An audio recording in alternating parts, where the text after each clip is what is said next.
Concept classes में आप सबका स्वागत है।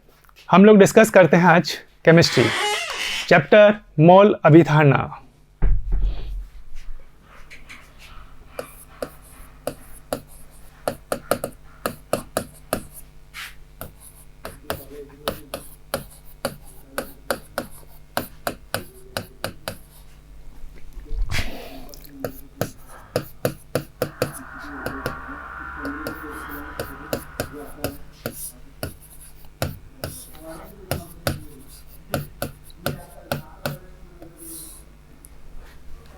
मोल अभिधारणा। अब मोल में सबसे पहले मोल होता क्या है, आप कैसे पहचानते हैं? मोल को हम तीन कैटेगरी में डिवाइड करते हैं, भार की एंगल पे, आयतन के एंगल पर और कणों के आधार पर। भार के आधार पर इसे मोल को कैसे समझाएंगे?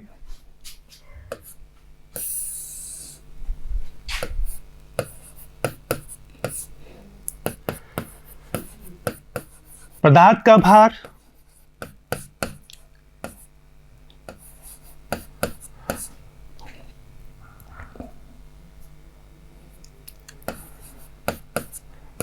अपॉन अणुभार। दूसरा पॉइंट होता है आयतन।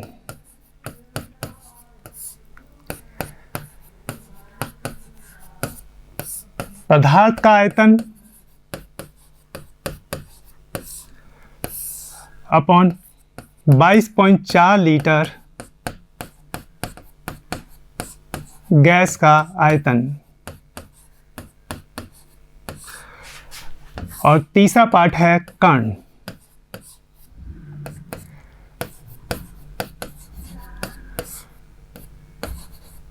पदार्थ के कणों की संख्या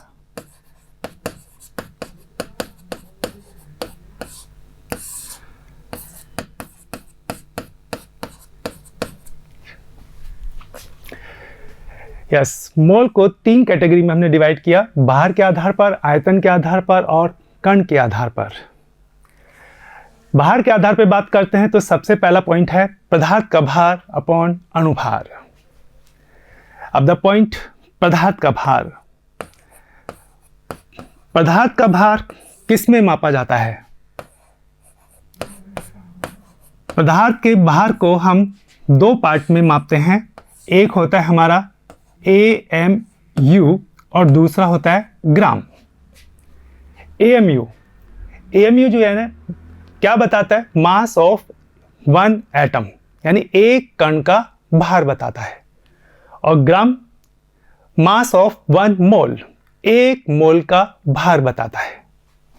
तो AMU हमें बताता है पदार्थ के एक कण का भार।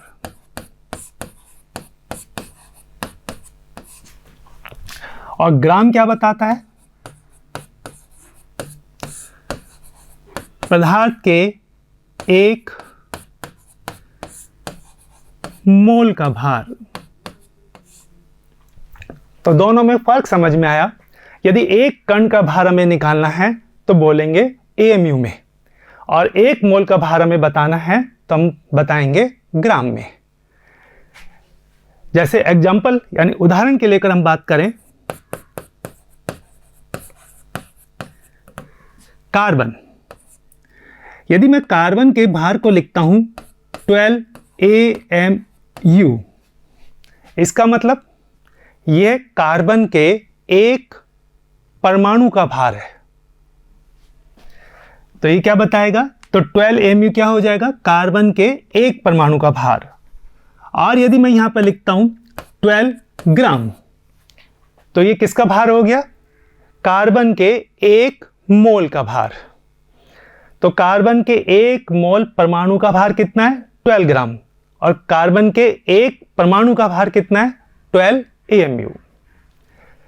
इसी तरह से यदि हम ऑक्सीजन की बात करते हैं, ऑक्सीजन का लिखा मैंने 16 AMU। इसका मतलब ऑक्सीजन के एक परमाणु का भार 16 AMU। यदि मैं यहां पर अगेन लिखता हूं ऑक्सीजन के लिए 16 ग्राम, यानी ऑक्सीजन के 1 मोल परमाणु का भार है 16 ग्राम। इसी तरह से यदि O2 लिखता हूं तो O2 का मतलब क्या हो गया? यदि यहां पर लिखा 32 AMU, यानी ऑक्सीजन के 2 परमाणु का भार, और ऑक्सीजन के 2 परमाणु का मतलब हो गया 1 अणु। तो 32 AMU क्या बताता है? ऑक्सीजन के 2 परमाणु का भार या ऑक्सीजन के 1 अणु का भार। इसी तरह से यदि मैं यहां पर लिखता हूं 32 ग्राम, इसका मतलब हो गया ऑक्सीजन के 1 मोल अणु का भार। ठीक है ना, क्योंकि 32 ग्राम जो बता रहा है वो क्या हो गया? ऑक्सीजन के 1 मोल अणु का भार। तो इस तरह से ये कॉन्सेप्ट समझ में आया कि पदार्थ का भार जो है हम AMU में और ग्राम में दोनों में लिखते हैं। AMU एक कण का भार और ग्राम पदार्थ के 1 मोल के भार को बताता है। अब इसी तरह से कॉन्सेप्ट आता है कि AMU और ग्राम में क्या रिलेशन है, यानी 1 ग्राम में कितना AMU होता है। तो क्या फर्क दिख रहा है? ये 1 मोल को बताता है और ये कण यानी परमाणु को बताता है। तो मोल और परमाणु के बीच का जो संबंध है, जो रिलेशन है, वही रिलेशन हमें ग्राम और AMU के बीच में मिलेगा। तो इसका क्या मतलब हुआ कि 1 gram is equal to 6.02 into 10 की पावर 23 AMU, यानी 1 ग्राम किसके बराबर हो गया? 6.02 इंटू 10 की पावर 23 AMU के बराबर हो गया। ठीक है, इतना कॉन्सेप्ट समझ में आ गया। यानी 1 ग्राम और AMU में क्या रिलेशन हो गया? 1 मोल का। ठीक है ना, 6.02 इंटू 10 की पावर 23। तो AMU को 6.02 10 की पावर 23 से मल्टीप्लाई करेंगे तो किस में बदल जाएगा? ग्राम में हो जाएगा। तो इस तरह से हम यहां पर पदार्थ के भार को ग्राम और AMU में बताते हैं। अब इसी तरह से उल्टा पॉइंट, यानी ग्राम का रिलेशन AMU में था। अब यदि रिवर्स में कहा जाए कि 1 AMU में कितना ग्राम होता है, तो कैसे बताएंगे?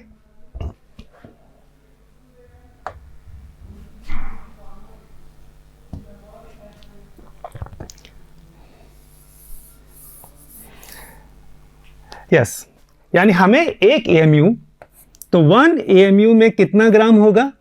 तो 1 डिवाइडेड बाय 6.02 इंटू 10 की पावर 23 ग्राम हो गया। तो हम क्या लिखेंगे? 1 AMU equal to 1 divide by 6.02 into 10 की पावर 23 ग्राम। इसको सॉल्व करने पे क्या डाटा हमें मिलेगा? 1.67 इंटू 10 की पावर माइनस 24 ग्राम। किसके बराबर हो गया ये? 1 AMU। तो 1 AMU इक्वल टू 1.67 इंटू 10 की पावर माइनस 24 ग्राम होता है। तो इस तरह से हम ग्राम को AMU के साथ या AMU को ग्राम के साथ लिंक कर सकते हैं। तो ये आपको एक बेसिक आइडिया लग गया यहां पर। तो ये था पदार्थ का भार। अब दूसरा पॉइंट हमारे सामने आता है अणुभार। अणुभार या परमाणु भार किस आधार पर कैलकुलेट किया जाता है? कार्बन 12 के आधार पर। ठीक है, तो इस अणुभार या परमाणु भार की जो गणना की जाती है वो कार्बन 12 के आधार पर की जाती है। कैसे? अभी से समझते हैं। अणुभार,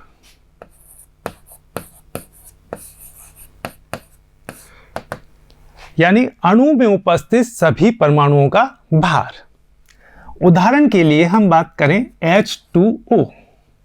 अब H2O का अणुभार हमें ढूंढना है, यानी 2 हाइड्रोजन और 1 ऑक्सीजन का परमाणु भार। 2 हाइड्रोजन का मतलब कितना हो गया? 2 इंटू 1 प्लस 16। तो सॉल्व करने पे कितना आ गया? 18। तो यानी वाटर मॉलिक्यूल का अणुभार हो गया 18। इसी तरह से CO2 कार्बन का कितना होता है 12, ऑक्सीजन का एक ऑक्सीजन 16, दो ऑक्सीजन का कितना हो गया 32, यानी 2 × 16। सॉल्व करने पे कितना आएगा 44 ग्राम। तो इस तरह से अभी 44। अब यहाँ पर क्या यूनिट हम लिखेंगे, ग्राम या AMU? यदि CO2 के 1 मोल की बात हम करेंगे तो 44 1 मोल की बात करेंगे, मतलब 44 ग्राम हो गया। और एक अणु की बात करेंगे तो 44 AMU हो जाएगा। ठीक है, इसी तरह से वाटर का यदि एक अणु है तब हो जाएगा 18 AMU, लेकिन यदि 1 मोल की बात करेंगे तो 18 ग्राम हो जाएगा। ठीक है, तो जहां पर 1 मोल मतलब ग्राम और जहां पर एक अणु तो वहां AMU। तो इस तरह से ये कॉन्सेप्ट मिलेगा हमें अणुभार के लिए। यस, इसी तरह से वन मोर एक और एग्जांपल हम डिस्कस करते हैं, वो है NH3। क्या कहेंगे, नाइट्रोजन 14, हाइड्रोजन 3, टोटल कितना हो गया 17।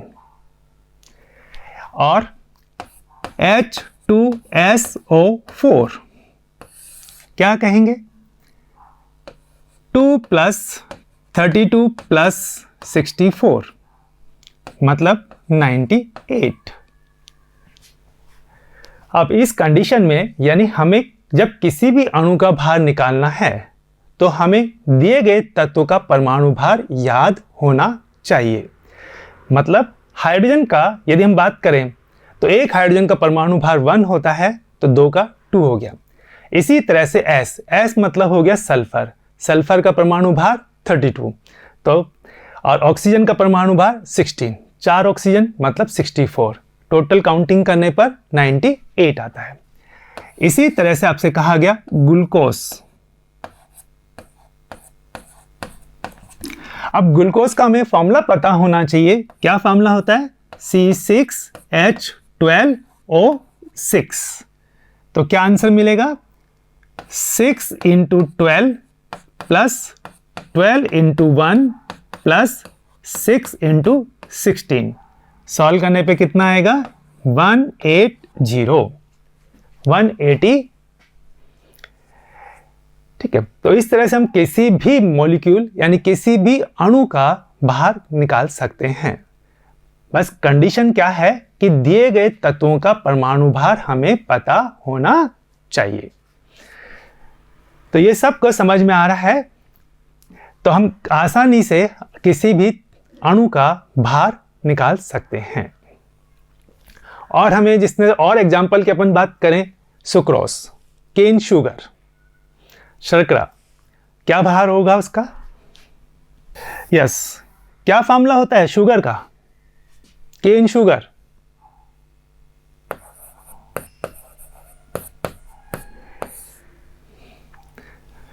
शर्करा का फॉर्मूला क्या मिला C12H22O11,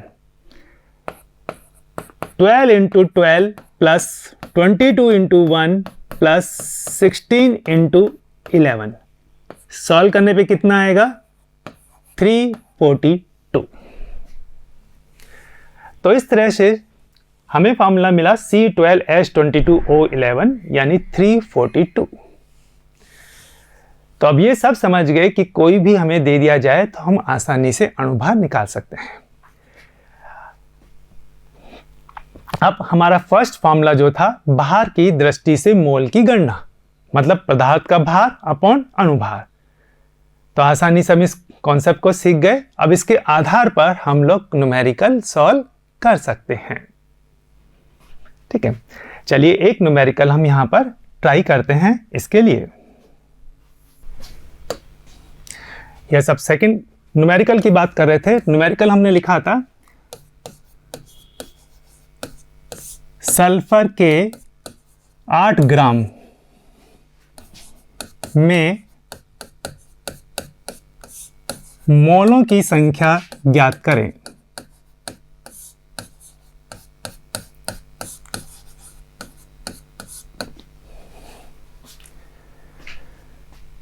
तो क्या आंसर मिलेगा? पदार्थ का भार 8 अपॉन अणुभार। अणुभार कितना है हमारे पास? 32। तो सॉल्व करने पे कितना आंसर आ जाएगा? 1/4 मोल। सेकंड क्वेश्चन, H2SO4 के 12.25 ग्राम में उपस्थित मोलों की संख्या ज्ञात करें।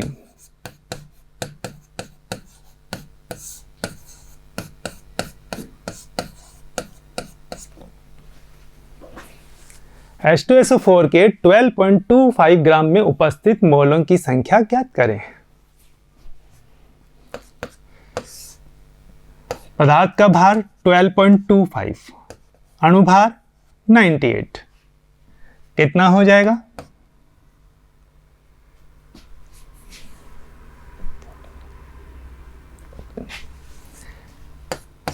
One by 4। तो आंसर हो गया 1/8। ठीक है, तो इस तरह से हम इस क्वेश्चन को सॉल्व कर सकते हैं। तो ये तो हो गया हमारा पहला पॉइंट, मोल, जो भार की दृष्टि से हम कैलकुलेट करते हैं उस पर आधारित न्यूमेरिकल। अब दूसरा पॉइंट था मोल की गणना आयतन के आधार पर। मोल की गणना आयतन के आधार पर, जिसमें हमने फॉर्मूला पढ़ा था, मोल बराबर पदार्थ के आयतन अपॉन 22.4 लीटर गैस का आयतन।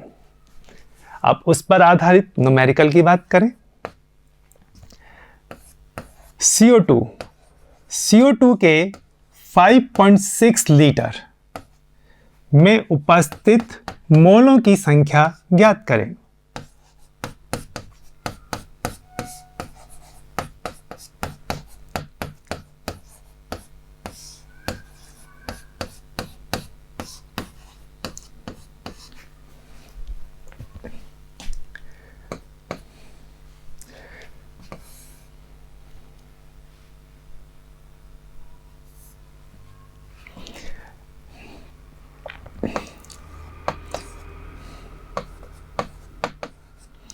यस, इसका आंसर कितना मिला? 1/4 मोल।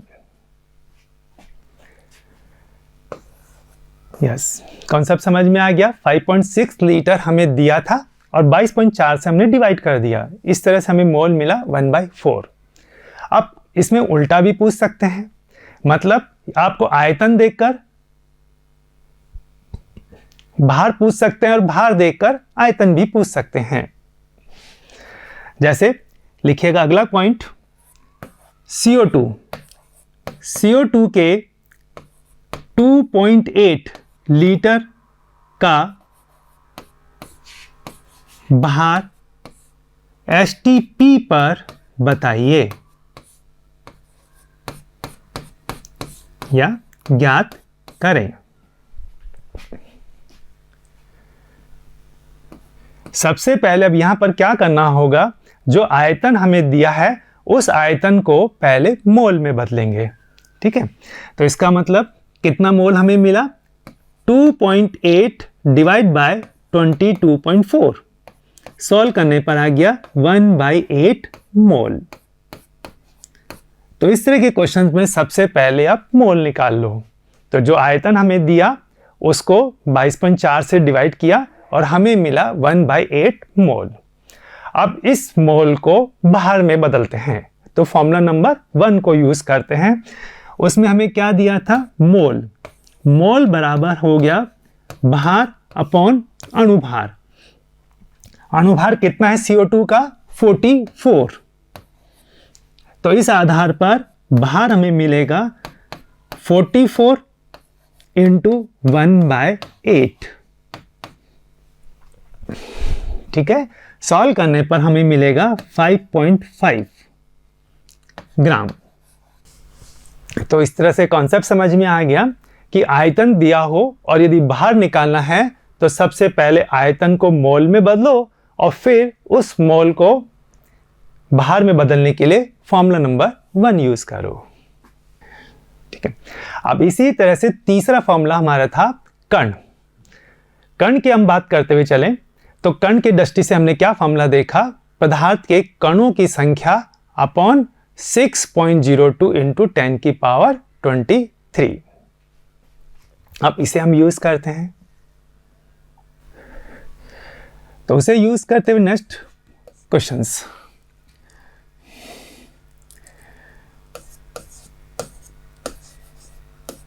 CO2 के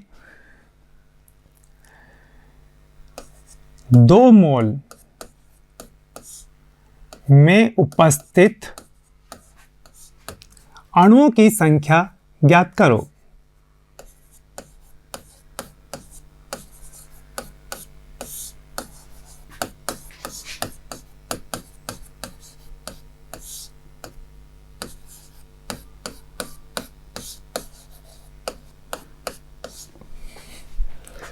CO2 के 2 मोल में उपस्थित अणुओं की संख्या ज्ञात करो।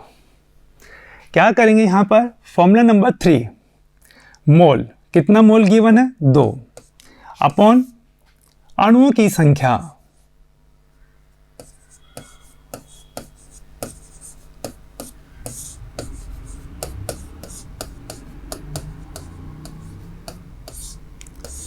डिवाइड बाय 6.02 इंटू 10 की पावर 23। और इस तरह से सॉल्व करने पर हमें मिलेगा 2 इंटू 6.02 इंटू 10 की पावर 23, मतलब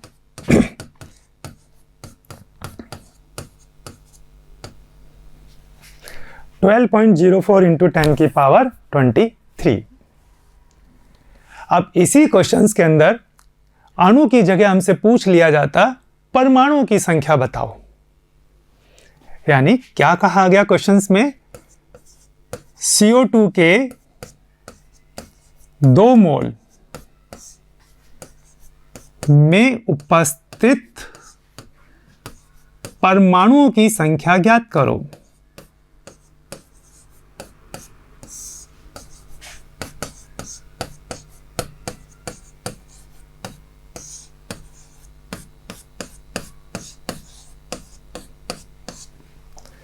यस, अब CO2 के 2 मोल में हमें क्या बताना है, परमाणु। क्या करना होगा, सबसे पहले इसी तरह से जो दिया गया हमारा फर्स्ट, इससे पहले वाला जो उदाहरण था उसी आधार पर सबसे पहले अणु ढूंढेंगे, फिर अणु में हम परमाणु ढूंढेंगे।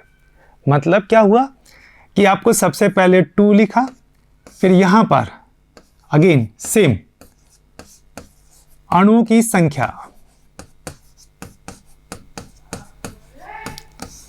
डिवाइड बाय 6.02 इंटू 10 की पावर 23, और सॉल्व करने पर हमें मिला 12.04 इंटू 10 की पावर 23 अणु। तो इतने अणु हमें मिल गए। अब एक अणु में कितने परमाणु हैं ये ढूंढो। यहां पर CO2 के एक अणु में कितने परमाणु हैं, 3 परमाणु। यानी CO2 के एक अणु में कितने हैं, 3 परमाणु। तो इस आधार पर आप क्या बोलेंगे, 12.04 इंटू 10 की पावर 23 इंटू 3, क्योंकि जितने अणु दिए हैं उन सबको हम क्या करेंगे, 3 से मल्टीप्लाई कर देंगे, 3 से गुणा कर देंगे। इस आधार पर हमें क्या मिलेगा, 36.12 इंटू 10 की पावर 23 परमाणु।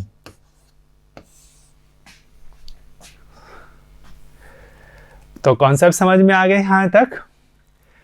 यानी हमें सबसे पहले जो फॉर्मूला नंबर 3 हमारा था उसको यूज किया, तो हमने पहले मोल से क्या निकाला, अणु निकाला। यदि हमसे अणु पूछते तो वहीं तक हम यहां पर लिख के छोड़ देते, लेकिन हमसे पूछा गया परमाणु, इसका मतलब एक अणु में जितने परमाणु हैं उनसे हम क्या करेंगे, उसे गुणा कर देंगे। और इस तरह से हमें आंसर मिला 36.12 इंटू 10 की पावर 23 परमाणु। तो ये कॉन्सेप्ट समझ में आ गए यहाँ तक, ठीक है। तो अणु और परमाणु के बारे में थोड़ा सा आइडिया आपको लग गया। चलिए अब और कॉन्सेप्ट सीखते हैं और कुछ न्यूमेरिकल करते हैं। ये कॉन्सेप्ट आसान है, टफ नहीं है। बस इन सब में क्या करना है कि जो दिया गया डाटा है उसको मोल के आधार पर समझना है। यदि कोई चीज़ भी दिया जाता है तो सबसे पहले उसे मोल में कन्वर्ट करो और उस आधार पे सोचो और सॉल्व करो। चलिए और देखते हैं। यदि आपको दे दिया गया 17 ग्राम अमोनिया में अणुओं की संख्या ज्ञात करो,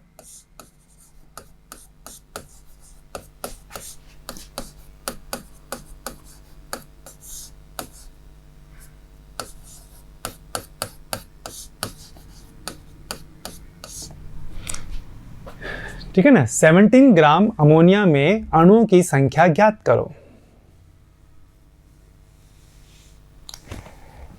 या इसको ऐसे भी लिख सकते हैं, अमोनिया के 17 ग्राम में, ठीक है ना, अमोनिया के 17 ग्राम में अणुओं की संख्या ज्ञात करो। क्या करेंगे इसे? सबसे पहले इसमें मोल बनाएंगे। कितना मोल मिलेगा? 17 ग्राम अपॉन 17। सॉल्व करने पे कितना आंसर आ गया? 1 मोल। अब 1 मोल में क्या ढूंढेंगे? अणुओं की संख्या। तो ठीक है, कितने अणु मिलेंगे? 1 मोल बराबर अणुओं की संख्या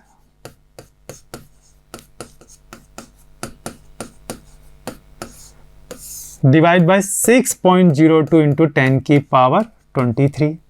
सॉल्व करने पर 6.02 इंटू 10 की पावर 23 अणु आ गए।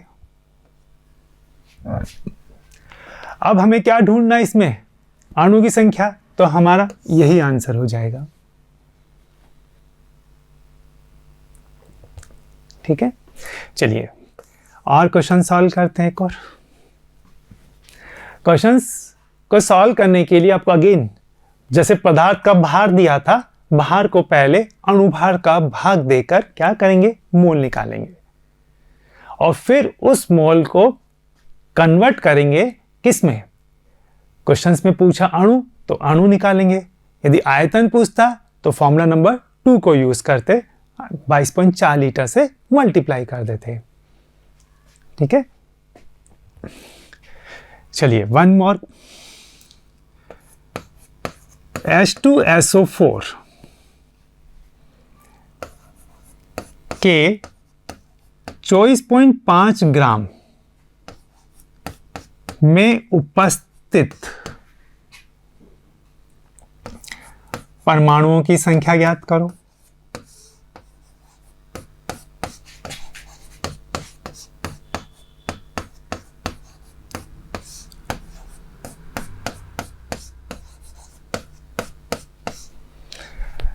अब यहां पर कौन से परमाणु निकालना ये नहीं दिया हमें। यदि यहां पर क्वेश्चंस में क्या दिया? कुल परमाणुओं की संख्या।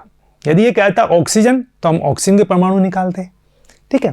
तो अभी सबसे पहले हम यहां पर क्या करेंगे कि 24.5 ग्राम जो H2SO4 हमारे पास है उसमें क्या ढूंढना है? कुल परमाणुओं की संख्या। ये अब इसे ढूंढने के लिए सबसे पहले क्या करेंगे? फॉर्मूला नंबर 1 का यूज करेंगे। भार दिया है, भार को मोल में बदलना है। तो फॉर्मूला नंबर 1 के आधार पर क्या कहोगे? 24.5 डिवाइडेड बाय 98। समझ गए? पदार्थ का भार अपॉन अणुभार। क्या आंसर मिला? 1/4 मोल।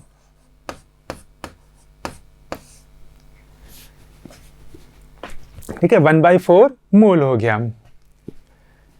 अब इस मोल में क्या करना है? अणु निकालना है। तो फॉर्मूला नंबर 3 का यूज करेंगे।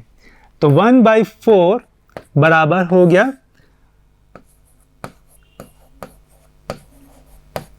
अणुओं की संख्या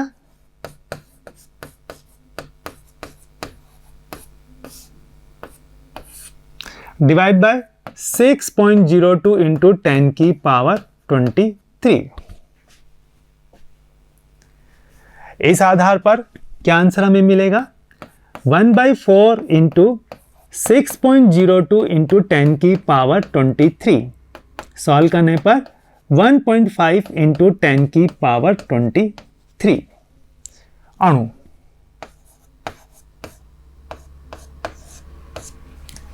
तो इस तरह से हमें यहां पर अणु कितने मिल गए? 1.5 इंटू 10 की पावर 23। ओके, अब अणु में क्या ढूंढना है हमें? परमाणु। H2SO4 के एक अणु में कितने परमाणु होते हैं? हाइड्रोजन के 2, सल्फर का 1, ऑक्सीजन के 4, टोटल कितना हो गया? 7। ठीक है, हाइड्रोजन के 2। यदि हमसे हाइड्रोजन के परमाणु पूछते तो इस अणु को किससे मल्टीप्लाई करते? 2 से। सल्फर के पूछते तो 1 से, और ऑक्सीजन का पूछते तो 4 से। लेकिन हमसे यहां पे कुछ कहा नहीं है कि किसके बताने हैं। इसका मतलब हम क्या करेंगे? सारे परमाणुओं की संख्या निकालेंगे। और सारे का मतलब क्या हो गया? टोटल काउंट करो। हाइड्रोजन के 2, सल्फर का 1, ऑक्सीजन का 4, तो टोटल कितने हो गए? 7। तो उस आधार पे हम क्या कहेंगे? कुल परमाणुओं की संख्या, यानी 1.5 इंटू 10 की पावर 23 इंटू 7। और सॉल्व करने पर क्या मिलेगा? 10.5 इंटू 10 की पावर 23 परमाणु।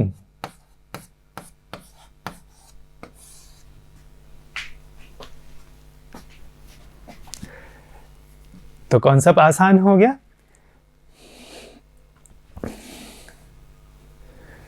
तो इस तरह से हम ये न्यूमेरिकल को यहां पर हम सॉल्व कर सकते हैं।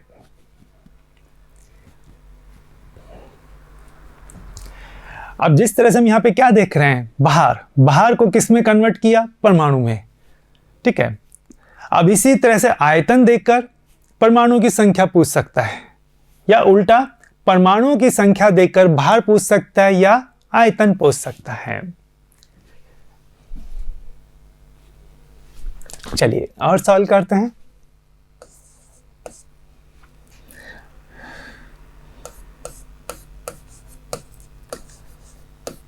NH3 के 1.5 इंटू 10 की पावर 20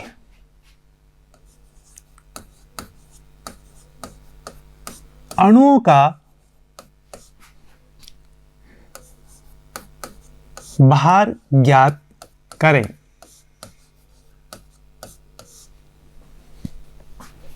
NH3 के 1.5 इंटू 10 की पावर 20 अणुओं का भार ज्ञात करें। अब इस केस में क्या करेंगे? सबसे पहले मोल निकालेंगे। तो 1.5 इंटू 10 की पावर 20 डिवाइड बाय 6.0 इंटू 10 की पावर 23।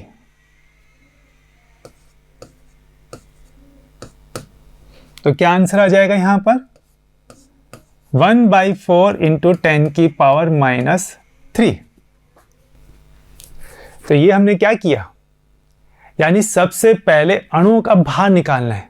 तो भार निकालने के लिए हमें क्या चाहिएगा? मोल। तो सबसे पहले जो अणु हमें दिए हैं, इन अणुओं को किस में बदलेंगे? मोल में बदलेंगे। तो 1.5 इंटू 10 की पावर 20 डिवाइड बाय 6.0 इंटू 10 की पावर 23। तो फॉर्मूला नंबर 3 का यूज करते हुए चले तो मोल हमें कितने मिले? 1/4 इंटू 10 की पावर -3 मोल।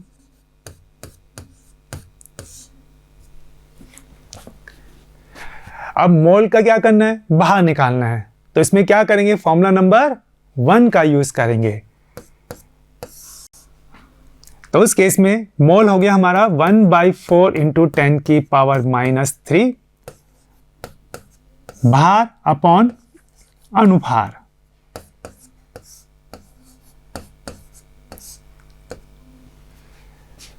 अब NH3 का अनुभार कितना है? 17 हो गया। तो यानी भार बराबर क्या हो गया? 17 इंटू 1/4 इंटू 10 की पावर -3। सॉल्व करने पे कितना आ जाएगा? 4.67 4.75 इंटू 10⁻³ ठीक है। तो इसका भार कितना हो गया 17/4 यानी कि 4.25 इंटू 10⁻³ ग्राम। तो इस तरह से कॉन्सेप्ट समझ में आ गया। यदि आपको अणुओं की संख्या दे दी जाए और आपसे बाहर निकालने के लिए कहा जाए तो आप क्या करेंगे, पहले दिए गए अणुओं की संख्या में 6.0 इंटू 10⁻23 का डिवाइड करेंगे, फिर वहां से हमें मोल मिलेगा और उस मोल को भार में बदलने के लिए अणुभार से गुणा करेंगे और इस तरह से हमें ग्राम मिलेगा। तो ये भी कॉन्सेप्ट आपके आसान हो गया। तो इस तरह से अब ये सब सॉल्व आप कर सकते हैं।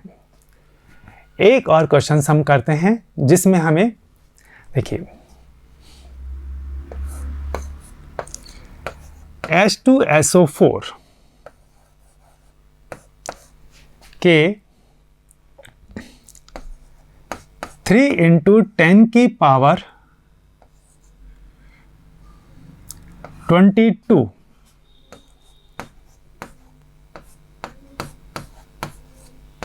परमाणुओं का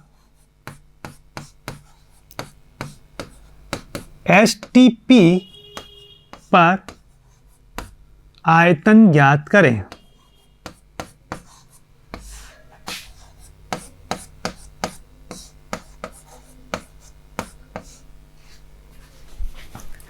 H2SO4 के 3 इंटू 10⁻22 परमाणुओं का STP पर आयतन ज्ञात करें।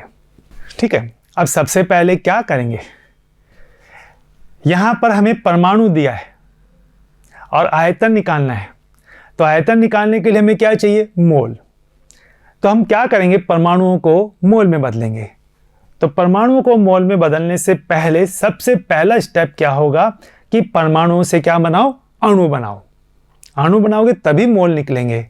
तो सबसे पहला काम, इस परमाणु को किस में बदलोगे, अणु में बदलो। तो कितने अणु होंगे,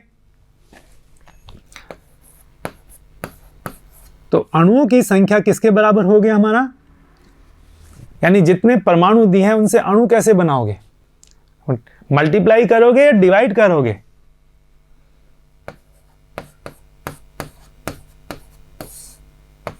डिवाइड करेंगे। मतलब यहां पर H2SO4 के एक अणु में, H2SO4 के एक अणु में कितने परमाणु हैं, 7 परमाणु, यानी 7 परमाणु बराबर क्या हो गया, एक अणु। तो मतलब जितने परमाणु हमें दिए हैं, इन परमाणुओं में यदि 7 का भाग दे दिया जाए तो हमें क्या मिलेगा, अणु। तो इस तरह से हमें कितने अणु मिल गए, 3 इंटू 10⁻22 डिवाइड बाय 7। ये तो हो गए अणु। अब इस अणु से हमें क्या निकालना है, मोल। ठीक है, क्या करना होगा मोल बनाने के लिए, अणुओं की संख्या में 6.02 इंटू 10⁻23 का भाग देना होगा। यस, तो अगला पॉइंट क्या हो जाएगा, मोल। मोल बराबर हो गया 3 इंटू 10⁻22 डिवाइड बाय 7। ये तो था हमारा अणु, और इस अणु में हमने भाग दिया 6.02 इंटू 10⁻23 का, और इस तरह से भाग देने पर हमें क्या मिला, मोल। ठीक है, तो सॉल्व करने पर यह डाटा हो गया हमारा 1/14 इंटू 10⁻⁻1। ठीक है, हम 6.02 को 6 मान सकते हैं। तो इस तरह से कैलकुलेशन में ये 3 इंटू 6, 3 डिवाइड बाई 6 का मतलब हाफ हो गया। तो हाफ, और इसको डिवाइड किया अगेन 7 से, तो हमें फाइनली आंसर मिला 1/14 इंटू 10⁻⁻1। इतना हमारे पास में क्या आ गया, मोल आ गया। अब क्या ढूंढना है हमें, आयतन। आयतन ढूंढने के लिए हम क्या करेंगे, दी गई मोलों की संख्या को 22.4 से गुणा कर देंगे। ठीक है, फॉर्मूला नंबर 2 का यूज करते हुए। तो इस तरह से आयतन हमें क्या मिलेगा, दिए गए मोलों की संख्या यानी 1/14 इंटू 10⁻⁻1, इसको गुणा किससे करेंगे, 22.4 से कर देंगे। ठीक है। और इस तरह से हमें यहाँ पर यानी 22.4 डिवाइड बाय 140, तो ये हमें क्या मिल जाएगा, आयतन किस में, लीटर में।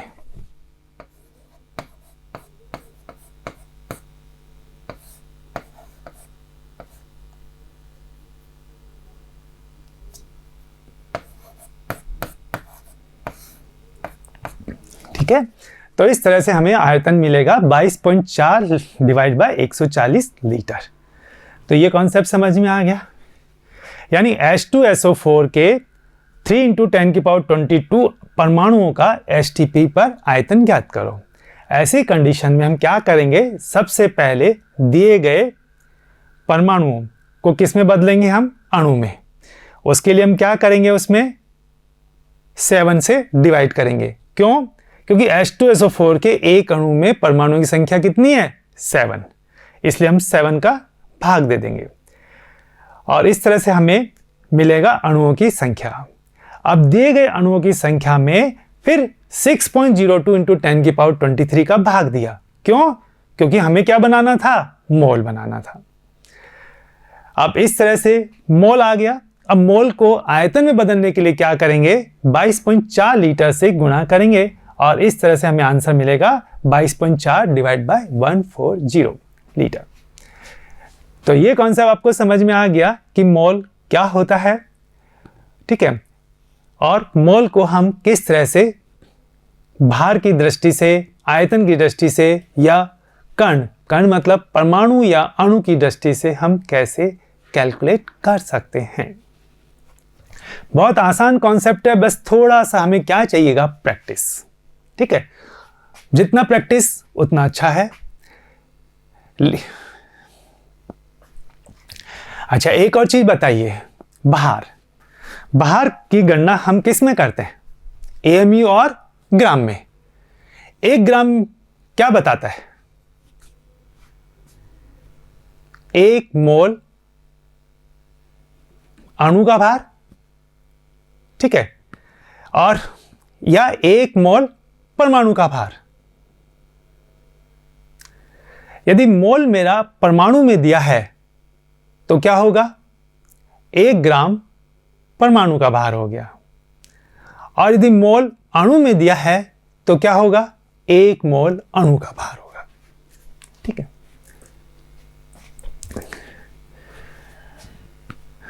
तो ये कॉन्सेप्ट हो गया आपका। चलिए, 1 मोर।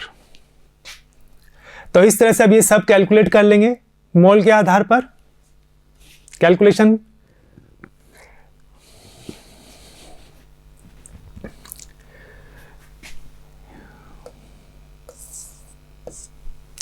अब ये आयन की बात करें, एक आयन से रिलेटेड भी क्वेश्चन आपसे पूछ सकते हैं। जैसे आपसे कहा गया कि H2SO4 के 2 मोल में आयनों की संख्या ज्ञात करो।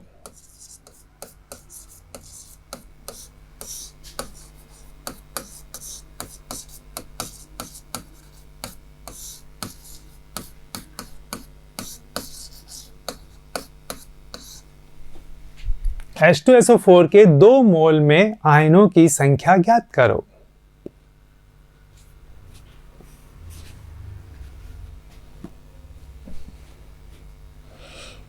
ठीक है, क्या करना होगा, हमें ढूंढना है आयन। तो सबसे पहले यहां पर फॉर्मूला नंबर 3 को यूज करते हुए अणुओं की संख्या निकालो। ठीक है, तो 2 इक्वल टू अणुओं की संख्या डिवाइड बाय 6.02 इंटू 10⁻23।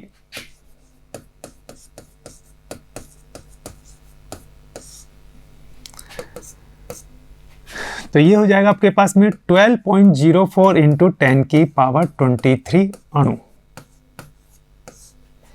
क्लियर। अब आता है आयन। H2SO4 में कितने आयन होते हैं, यानी H2SO4 को आप यदि ब्रेक करते हैं तो आपको क्या मिलता है, 2H प्लस और SO4 2-। इसका मतलब एक अणु में कितने आयन हो गए? 3 आयन हो गए। H प्लस के कितने हैं? 2। SO4 का कितना है? 1। तो टोटल आयन कितने हो गए? 2 + 1 = 3।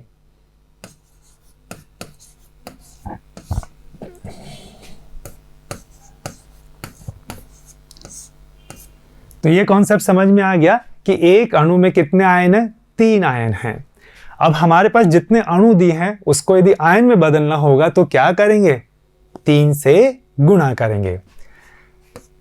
तो यानी 12.04 × 10⁻23,